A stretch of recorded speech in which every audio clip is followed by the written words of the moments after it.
नमस्कार साथियों, छत्रसाल एकेडमी में आप सभी का स्वागत है। साथियों, आज हम लोग जीके के टॉप 40 क्वेश्चन देखने वाले हैं। साथियों, ये 40 क्वेश्चन आपके आने वाले सभी कॉम्पिटिटिव एग्जाम्स के लिए काफ़ी इंपॉर्टेंट है, इसलिए साथियों वीडियो को पूरा कंप्लीट अंत तक जरूर देखिएगा। साथियों, यदि आपको किसी भी प्रश्न का जवाब पहले से आता है तो आप लोग कमेंट बॉक्स में जरूर बताइए, और साथियों वीडियो के अंत में आप अपना स्कोर जरूर बताइएगा कि 40 में से आपने कितने प्रश्नों को सही किया है। साथियों, आज का पहला क्वेश्चन देखते हैं। पहले क्वेश्चन में दिया गया है, मोहिनी अट्टम किस राज्य से संबंधित है। साथियों, मोहिनी अट्टम जो शास्त्रीय नृत्य है वह किस राज्य से संबंधित है आपको बताना है। साथियों, इसका राइट आंसर हो जाएगा केरल राज्य का।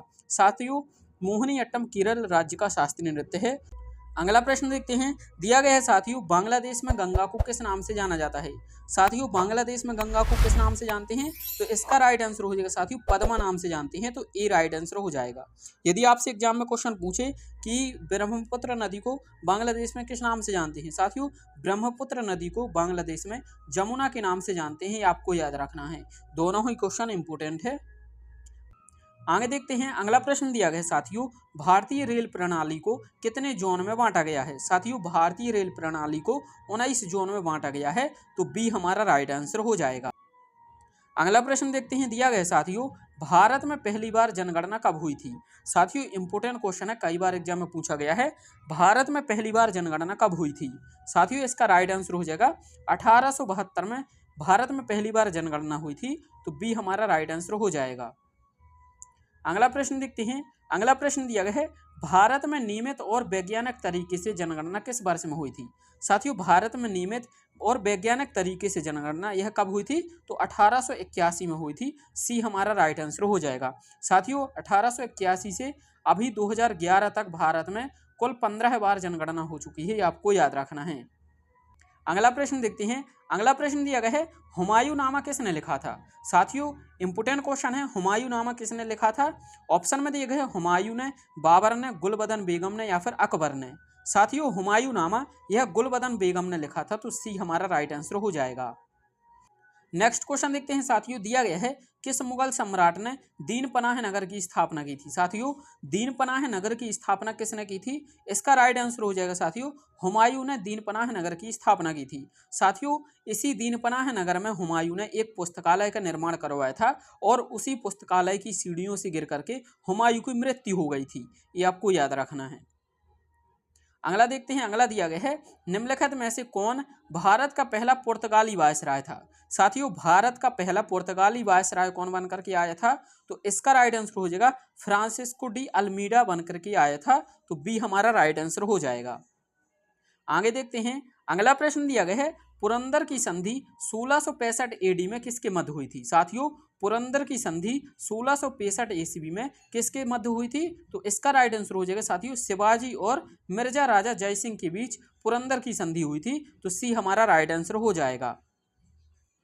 आगे देखते हैं। अगला प्रश्न दिया गया है, स्वतंत्र भारत के पहले गवर्नर जनरल कौन थे। साथियों, स्वतंत्र भारत के पहले गवर्नर जनरल कौन थे, इसका राइट आंसर हो जाएगा साथियों माउंटबेटन।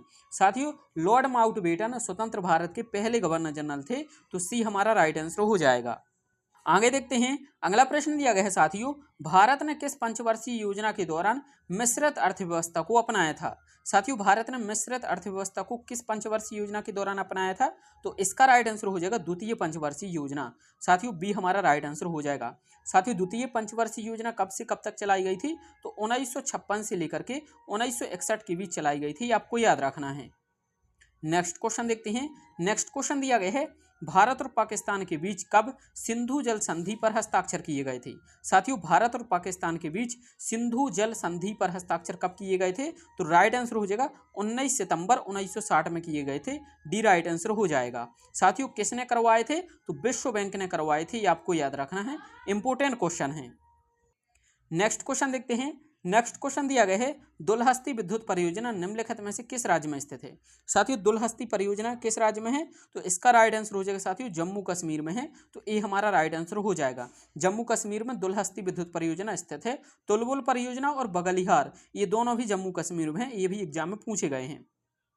चलिए साथियों, अगला प्रश्न देखते हैं, दिया गया है निम्नलिखित में से कौन नीलगिरी पहाड़ियों की सबसे ऊंची चोटी है। साथियों नीलगिरी पहाड़ियों की सबसे ऊंची चोटी कौन है, तो डोडा बेट्टा है, डी हमारा राइट आंसर हो जाएगा। यदि आपसे एग्जाम में क्वेश्चन पूछ ले कि दक्षिण भारत की सबसे ऊंची चोटी कौन है, साथियों दक्षिण भारत की सबसे ऊंची चोटी अनाईमुड़ी है, ये आपको याद रखना है। नेक्स्ट क्वेश्चन देखते हैं। नेक्स्ट क्वेश्चन दिया गया है मौलिक कर्तव्यों को किस वर्ष में भारत के संविधान में जोड़ा गया था। साथियों मौलिक कर्तव्यों को किस वर्ष में भारत के संविधान में जोड़ा गया था, तो इसका राइट आंसर हो जाएगा 42वें संविधान संशोधन 1976 में जोड़ा गया था। तो साथियों डी हमारा राइट आंसर हो जाएगा। नेक्स्ट क्वेश्चन देखते हैं। नेक्स्ट क्वेश्चन दिया गया है साथियों किस समिति की सिफारिश पर संविधान में मौलिक कर्तव्यों को शामिल किया गया था। साथियों संविधान में मौलिक कर्तव्यों को सरदार स्वर्ण सिंह समिति की सिफारिश पर किया गया था, तो ये हमारा राइट आंसर हो जाएगा। अगला देखते हैं। अगला प्रश्न दिया गया है भारतीय संविधान की 8वीं अनुसूची में प्रारंभ में कितनी भाषाओं को शामिल किया गया था। यहाँ पर प्रारंभ में पूछा गया है कि प्रारंभ में भारतीय संविधान की 8वीं अनुसूची में कितनी भाषाओं को शामिल किया गया। इसका राइट आंसर हो जाएगा साथियों 14 भाषाओं को शामिल किया गया था, तो ये राइट आंसर हो जाएगा। वर्तमान में 8वीं अनुसूची में कितनी भाषाएं हैं, तो वर्तमान में साथियों 22 भाषाएं हैं, ये आपको याद रखना है। नेक्स्ट देखते हैं। नेक्स्ट क्वेश्चन दिया गया है भारतीय संविधान का कौन सा अनुच्छेद उपराष्ट्रपति के चुनाव से संबंधित है। साथियों भारतीय संविधान का कौन सा अनुच्छेद उपराष्ट्रपति के चुनाव से संबंधित है। इसका राइट आंसर हो जाएगा साथियों अनुच्छेद 66, तो ये हमारा राइट आंसर हो जाएगा। नेक्स्ट क्वेश्चन देखते हैं। नेक्स्ट क्वेश्चन दिया गया है यूनेस्को का मुख्यालय कहां पर है। साथियों यूनेस्को का मुख्यालय कहां पर है, ऑप्शन में देखिए न्यूयॉर्क, पेरिस, जिनेवा या फिर रोम। साथियों यूनेस्को का मुख्यालय फ्रांस की राजधानी पेरिस में है, तो बी हमारा राइट आंसर हो जाएगा। अगला प्रश्न देखते हैं। दिया गया साथियों फुटबॉल खिलाड़ी क्रिस्टियानो रोनाल्डो किस देश का प्रतिनिधित्व करते हैं। साथियों क्रिस्टियानो रोनाल्डो यह साथियों पुर्तगाल के खिलाड़ी है, तो सी हमारा राइट आंसर हो जाएगा। नेक्स्ट क्वेश्चन देखते हैं। नेक्स्ट क्वेश्चन दिया गया है शतरंज में भारत की पहली महिला ग्रैंड मास्टर कौन थी। साथियों शतरंज में भारत की पहली महिला ग्रैंड मास्टर एस विजयलक्ष्मी थी, तो डी हमारा राइट आंसर हो जाएगा। अगला प्रश्न देखते हैं। दिया गया साथियों मानव रक्त का पीएच मान कितना होता है। साथियों मानव रक्त का पीएच मान 7.4 होता है, तो डी हमारा राइट आंसर हो जाएगा। अगला देखते हैं। अगला प्रश्न दिया गया है मलेरिया के परजीवी की खोज किसने की थी। साथियों मलेरिया के परजीवी की खोज किसने की थी, तो रोनाल्ड रॉस ने की थी, तो ए हमारा राइट आंसर हो जाएगा। चलिए साथियों अगला प्रश्न देखते हैं। दिया गया है शरीर में विटामिन डी की कमी से कौन सा रोग होता है। साथियों विटामिन डी की कमी से कौन सा रोग होता है, इसका राइट आंसर हो जाएगा साथियों रिकेट्स रोग होता है, जिसे हम लोग सूखा रोग कहते हैं, तो डी राइट आंसर हो जाएगा। यदि आपसे पूछे कि विटामिन बी की कमी से कौन सा रोग होता है, तो बेरी होता है। घेंघा रोग किसकी कमी से होता है, तो घेंघा रोग आयोडीन की कमी से होता है। स्कर्वी रोग किस विटामिन की कमी से होता है, स्कर्वी रोग विटामिन सी की कमी से होता है। विटामिन ए की कमी से कौन सा रोग होता है, तो रतौंधी विटामिन ए की कमी से होता है। तो ये सभी आपको याद रखना है, इंपोर्टेंट है। अगला प्रश्न देखते हैं। दिया गया साथियों संयुक्त अरब अमीरात की मुद्रा क्या है। साथियों संयुक्त अरब अमीरात की मुद्रा क्या है, तो साथियों इसका राइट आंसर हो जाएगा दिरहम है, तो हमारा ए राइट आंसर हो जाएगा। संयुक्त अरब अमीरात की राजधानी क्या है, तो अबू धाबी है, ये आपको याद रखना है। चलिए साथियों नेक्स्ट क्वेश्चन देखते हैं। नेक्स्ट क्वेश्चन दिया गया है भारत के किस गवर्नर जनरल ने 1829 में सती प्रथा को अपराध घोषित कर उसे समाप्त कर दिया था। साथियों इसका राइट आंसर क्या हो जाएगा, तो राइट आंसर हो जाएगा साथियों लॉर्ड विलियम बेंटिंग ने, तो डी हमारा राइट आंसर हो जाएगा। नेक्स्ट क्वेश्चन देखते हैं। नेक्स्ट क्वेश्चन दिया गया है भारत में पहली बार राष्ट्रीय आय का अनुमान किसने लगाया था। साथियों भारत में पहली बार राष्ट्रीय आय का अनुमान दादा भाई नौरोजी ने लगाया था, तो बी हमारा राइट आंसर हो जाएगा। कब लगाया था, तो 1867-68 में लगाया था, ये आपको याद रखना है। और इनके हिसाब से भारत की प्रति व्यक्ति आय 20 रुपये प्रति व्यक्ति थी, ये आपको याद रखना है। अगला प्रश्न देखते हैं। दिया गया है साथियों गारो जनजाति भारत के किस राज्य में निवास करती है। साथियों गारो हो गया, खासी, जयंतिया, ये सभी साथियों मेघालय राज्य में निवास करती हैं, तो सी हमारा राइट आंसर हो जाएगा। अगला देखते हैं। अगला प्रश्न दिया गया है नुआखाई उत्सव भारत के किस राज्य में मनाया जाता है। साथियों नुआखाई उत्सव यह भारत के उड़ीसा राज्य में मनाया जाता है, तो सी हमारा राइट आंसर हो जाएगा। अगला प्रश्न देखते हैं, दिया गया साथियों, भारत के इन राज्यों में से किस राज्य की 2 राजधानियां हैं। साथियों इनमें से किस राज्य की 2 राजधानियां हैं, तो इसका राइट आंसर हो जाएगा हिमाचल प्रदेश की। साथियों हिमाचल प्रदेश की 2 राजधानियां हैं, शिमला और धर्मशाला। साथियों शिमला जो है वह साथियों ग्रीष्मकालीन राजधानी है, और साथियों धर्मशाला है वह शीतकालीन राजधानी है, ये आपको याद रखना है।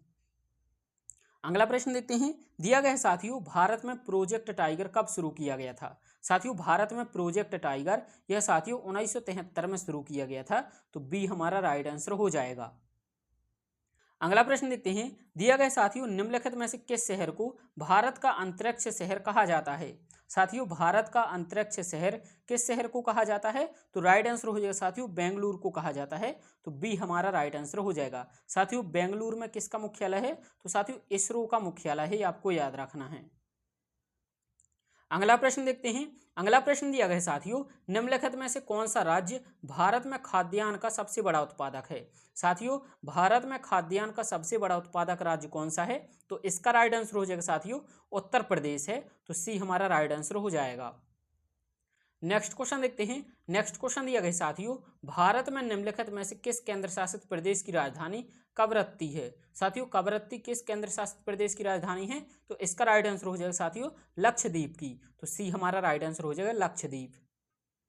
अगला प्रश्न देखते हैं, दिया गया साथियों, विशेष आहरण अधिकार जिसे हम लोग एसडीआर कहते हैं, एसडीआर यह किससे संबंधित है, तो यह साथियों अंतर्राष्ट्रीय मुद्रा कोष से संबंधित है, तो डी हमारा राइट आंसर हो जाएगा। अगला प्रश्न देखते हैं, दिया गया है संविधान सभा का संवैधानिक सलाहकार कौन था। साथियों संविधान सभा का संवैधानिक सलाहकार कौन था, तो साथियों बीएन राव जी थे, तो साथियों सी हमारा राइट आंसर हो जाएगा। अगला प्रश्न देखते हैं, दिया गया साथियों, भारतीय संविधान सभा में महिला सदस्यों की कुल संख्या कितनी थी। साथियों भारतीय संविधान सभा में महिला सदस्यों की कुल संख्या 15 थी, तो डी हमारा राइट आंसर हो जाएगा। अगला प्रश्न देखते हैं, दिया गया साथियों, भारत के संविधान के किस अनुच्छेद के तहत राष्ट्रीय अनुसूचित जाति आयोग की स्थापना की गई। साथियों राष्ट्रीय अनुसूचित जाति आयोग की स्थापना अनुच्छेद 338 के तहत की गई, तो बी हमारा राइट आंसर हो जाएगा। चलिए साथियों आज का अंतिम प्रश्न देखते हैं, दिया गया है भारतीय संविधान के किस भाग में समान नागरिक संहिता का उल्लेख है। साथियों समान नागरिक संहिता का उल्लेख भाग 4 में है, तो ये राइट आंसर हो जाएगा। भाग 4 के किस अनुच्छेद में है, तो अनुच्छेद 44 में है, ये आपको याद रखना है। साथियों इसका आंसर आप लोगों को कमेंट बॉक्स में बताना है। दिया गया है बंगाल का पहला गवर्नर जनरल कौन था। साथियों जो भी सही आंसर है आप लोग कमेंट बॉक्स में जरूर बताइए, और साथियों यदि आप लोग इस चैनल पर नए हैं तो चैनल को सब्सक्राइब जरूर कर लीजिए। Thank you for watching.